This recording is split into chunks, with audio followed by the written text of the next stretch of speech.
నడిచే నడక బట్టి కూడా మనకు మోకాళ్ళ నొప్పి రావచ్చు తెలుసా మీకు. మనం నడిచేటప్పుడు మన కాలు మనం వెళ్ళే డైరెక్షన్లోనే మోకాలు మడిచి స్ట్రైట్గా పెట్టి నడవాలి. అది మోకాలికి చాలా ఆరోగ్యకరమైన విధానం.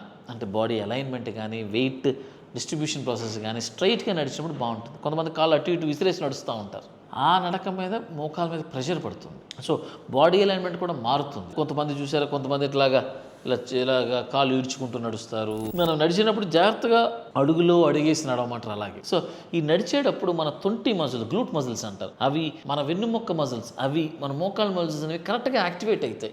ఇవన్నీ సరైన ఈక్విలిబ్రియంలో ఉన్నప్పుడే మన నడక స్మూత్గా ఉంటుంది. సో మనం నడిచే నడక మనం అసెస్ చేసుకున్నాం తప్ప అదే పోస్చర్ ల్యాబ్, గేట్ ల్యాబ్స్ అని వచ్చినాయి మన అనంత రిహాబ్ లాంటి చోట. ఇవన్నీ మనం అసెస్ చేసుకుంటే మన నడకలో మనం ఎక్కడ ప్రెషర్ పెడుతున్నాం అనేది ఒక ఐడియా ఉంటుంది. సో నడక కరెక్ట్గా ఉంటే మోకాలి యొక్క నడత బాగుంటుంది.